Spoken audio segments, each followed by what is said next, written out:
Everyone, उम्मीद करती हूँ कि आप सब लोग खैरियत से होंगे। तो आज हमारा बायोलॉजी का 6 चैप्टर है बायो एनर्जेटिक्स। इस चैप्टर के मैंने नोट्स बनाए हैं एक स्टूडेंट की फरमाइश पे है, तो वीडियो के लास्ट में आप नोट्स भी देख सकते हैं। तो आज हमारा बायो का 6 चैप्टर है bio energetics. Bio means life, और लाइफ किसकी होती है? लिविंग ऑर्गेनिजम्स की होती है। एनर्जेटिक्स यानी कि एनर्जी।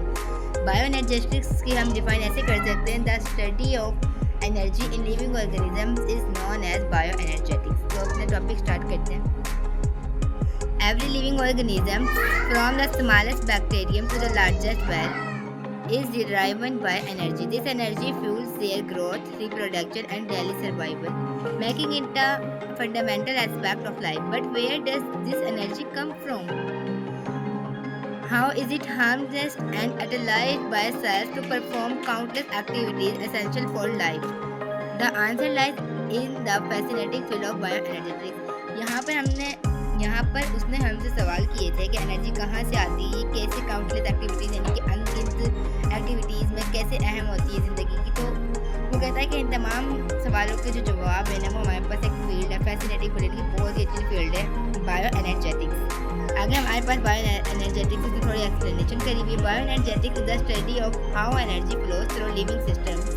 बायो एनर्जेटिक्स हमारे पास ऐसी चीज़ का मुताला है कि एनर्जी लिविंग सिस्टम या लिविंग ऑर्गेनिजम्स की बॉडी के अंदर कैसे फ्लो करती है। It explores the process through which cells stores and expend energy.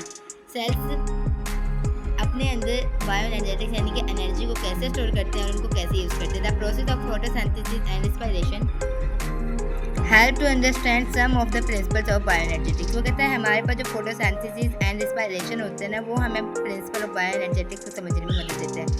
Photosynthesis हमारे पास वैसे तो एनाबॉलिक प्रोसेस होता है, यानी कि अपने अंदर वो हीट अब्जॉर्ब करता है, तो यहाँ पर भी एनर्जी कैप्चरिंग ही लिखा हुआ है। वाइल रेस्पिरेशन हमारे पास रेस्पिरेशन कैटाबॉलिक होता है, एनर्जी रिलीजिंग प्रोसेस होता है। आगे उसने हमें दे रखा है ATP the energy currency of cells. अब एटीपी हमारे पास सेल्स की एनर्जी करेंसी होती है, यानी कि जिससे हमारा हर काम मनी से होता है। सेल्स का हर काम एटीपी से होता है। बगैर मनी के हम कुछ नहीं कर सकते, ना कोई बिजनेस ना कोई काम। वैसे ही सेल्स एटीपी के बिना कुछ नहीं कर सकते। तो हमारे पास cells use a special energy currency for their reaction. Cells एक खास किस्म की एनर्जी करेंसी इस्तेमाल करते हैं अपने रिएक्शंस में। This currency is actually a nucleotide called adenosine triphosphate. अब हम एटीपी की जो स्ट्रैंड होती है ना, एब्रिविएशन, वो होती है adenosine triphosphate. When cells store energy they make ATP. वो कहते हैं जब हमारे पास सेल स्टोर करते हैं ना एनर्जी को, वो हमारे पास एटीपी बनता है। व्हेन सेल नीड्स एनर्जी, और जब सेल को एनर्जी की ज़रूरत होती है तो वो एटीपी को ब्रेक करता है। A molecule of ATP has 3 सब यूनिट्स। एडेनिन, जिसको हम नाइट्रोजनियस बेस कहते हैं या नाइट्रोजन कंटेनिंग बेस भी कहते हैं। राइबोस 5 कार्बन शुगर होती है एंड 3 फॉस्फेट ग्रुप्स होती है। आप डायग्राम में देख सकते हैं कि राइबोस है, इसके 5 कोने, यानी कि आप 5 कोने आप यहाँ पे कार्बन ले लें, और एडेनिन और 3 फॉस्फेट ग्रुप्स है। अब आप कहेंगे यहाँ पे 3 कलर हैं, ग्रीन, येलो और ब्लू। अब हमारे पास जो एडेनोसाइन होता है ना, वो राइबोस और एडेनाइन से मिलकर बना होता है। जबकि हमारे पास एडेनोसाइन मोनोफॉस्फेट AMP जो होता है, वो हमारे पास एडेनाइन, राइबोस और एक फॉस्फेट ग्रुप से मिलकर बना होता है। एडेनोसाइन डाइफॉस्फेट हमारे पास राइबोस, एडेनाइन और 2 फॉस्फेट ग्रुप से मिलकर बना होता है। जबकि हमारे पास एडेनोसाइन ट्राइफॉस्फेट ATP जो होता है, वो हमारे पास राइबोस, एडेनाइन और 3 फॉस्फेट ग्रुप से मिलकर बना होता है।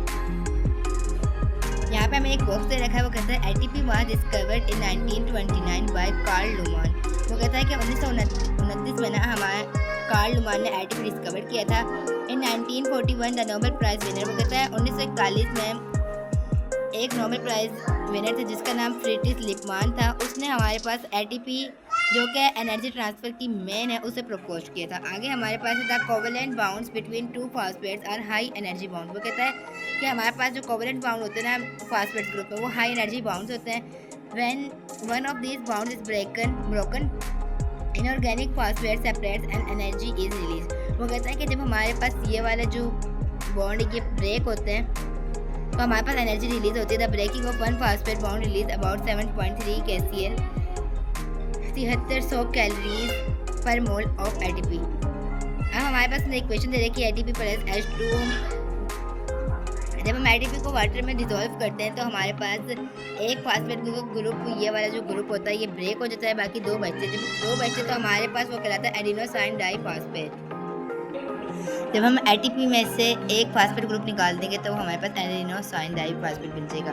फिर आगे कहता है कि in common energy reaction only the outer P P high energy bond breaks when this happens ATP becomes ADP and 1 P I is released. वही बात जो मैंने आपको बताई।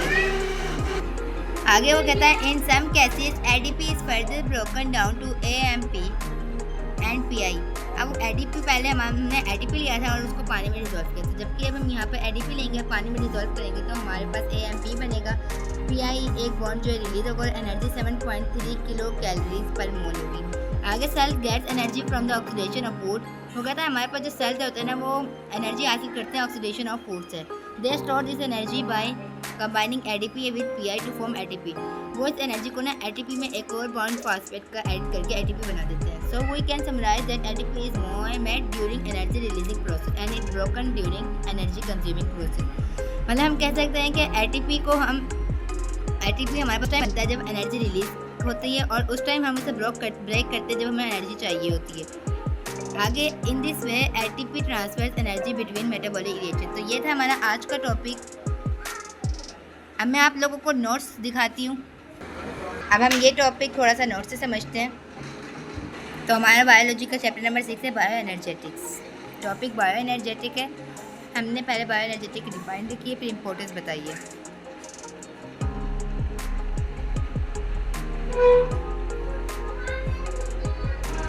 आपकी बुक में नहीं था लेकिन मैंने थोड़ा सा यहाँ पे डिफरेंस बता दिया है फोटोसिंथेसिस एंड रेस्पिरेशन में।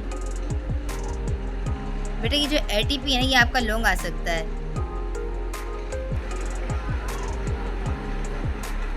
एटीपी की डिफाइन बताइए, इसके कंपोनेंट्स बताएं और यहाँ पे इसको थोड़ी सी डायग्राम बना दिए।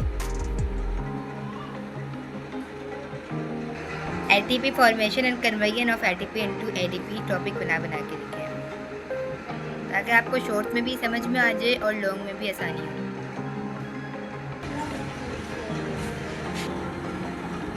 आपकी बुक में इम्पोर्टेंस तो नहीं दे रखी एटीपी की, लेकिन फिर भी आपको पता होनी चाहिए कि एटीपी की इम्पोर्टेंस क्या होती है।